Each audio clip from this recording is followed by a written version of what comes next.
Hey team, I'm Josh, and in this video we'll be covering LG's 2021 flagship soundbar.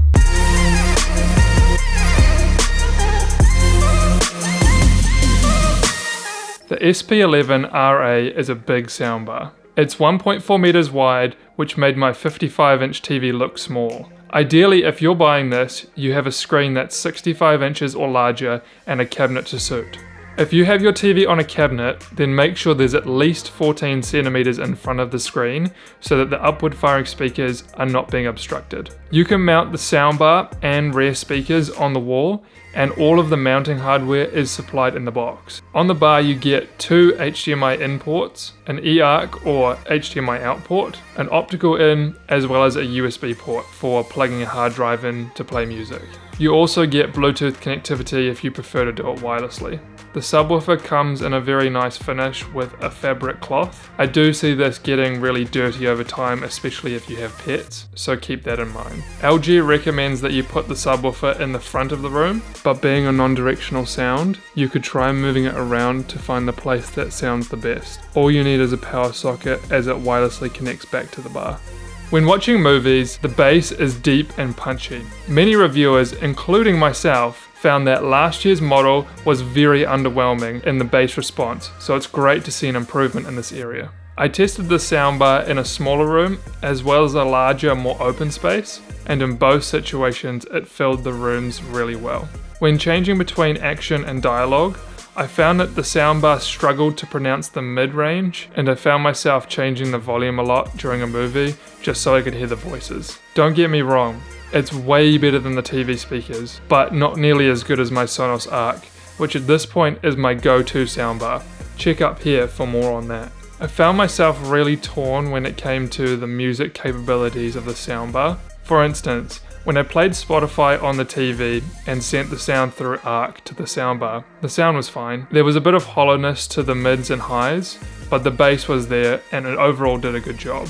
When I connected my phone to the soundbar, either through Spotify Connect or AirPlay, it sounded like the bass had just been cut out even though the subwoofer was on and I could still feel it vibrating. I also had issues where the music would just stop halfway through a song, and that happened on multiple occasions. And there was nothing wrong with my network because my Sonos Arc plugged in right next door to it worked completely fine. I also tried multiple phones and both devices had the same issue. This is something that LG could fix in an update, so hopefully they get it sorted soon. I feel like if you're spending this much money on a soundbar, the music experience should be far better than what it gives you. If music is really important to you, then I'd probably look at another soundbar such as the Sonos Arc or the Bose 700, as those soundbars by themselves I find sound better than the LG with the bar and the subwoofer. It does feel a little bit disappointing that LG as well as Meridian couldn't come up with a better musical soundbar. Moving on to surround sound, Dolby Atmos and DTS:X are the leading surround sound audio formats, and lucky for those who love movies, they are both supported on the soundbar.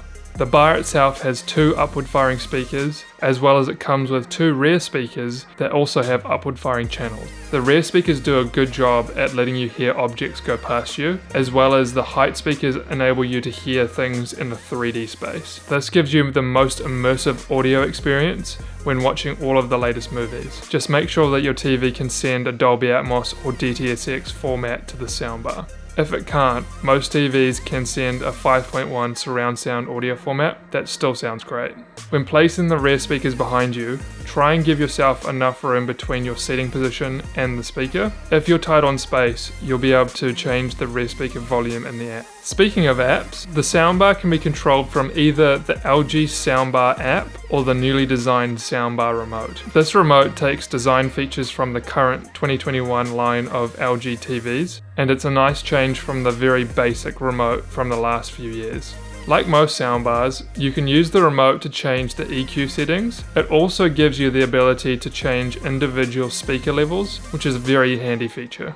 I found myself using the app far more than the remote, as it easily laid out all of the options you have available, and all it took was swiping on the screen to change the values. You could change things such as your center channel, your height speakers on both the soundbar and the rear speakers, as well as the bass and treble. You can also start the AI room calibration tool, which is the weirdest sound I've ever heard from a soundbar.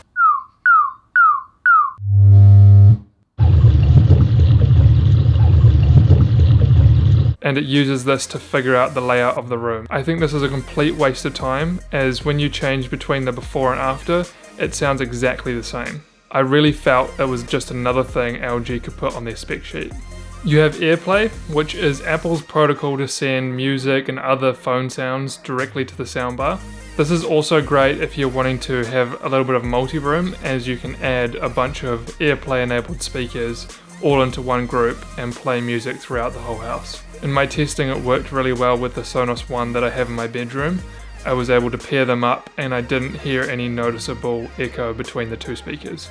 Chromecast audio is also built into the soundbar, so you can send a wide variety of apps, which works kind of like AirPlay but is not limited to just Apple products. Google Assistant and Alexa are also available on the soundbar, but they've taken away the microphone, and the way you have to do it now is get a Google Home or an Echo device and group them together to play the sound between the two. This is a real shame, as I use my Sonos Arc with Alexa all the time to turn the TV on and off, as well as send Spotify directly to it. So I'm not sure why they made this decision, but that may be a deal breaker for some of you.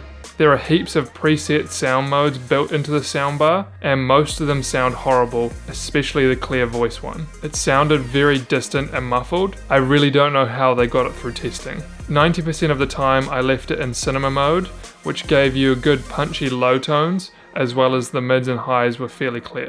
Bass blast was also an absolute nightmare. The bass got slightly turned up, but then the mids and highs got turned way down, so it was pretty much impossible to hear what they were saying. It would be nice if they allowed you to make your own custom preset in the app, so you could fine tune exactly how you liked the sound.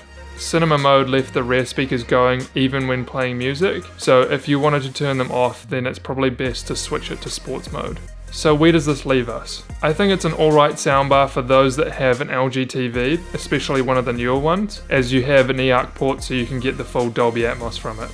It's at a price point that's cheaper than the better Sonos Arc, but it also competes with the likes of the Q950A from Samsung, as well as the cheaper JBL 9.1, which really gives it a run for its money. If you use a soundbar mainly for movies, then this is a great option, but if you want to use it for a bit of movies and music, then I'd probably look elsewhere. I was really hoping that LG would come out with something that's way better than last year, but they failed to do so. If you have last year's model, I would wait till a few more generations later or swap over to a different brand. With that, if you have questions about the points I've just brought up, please leave them in the comments down below.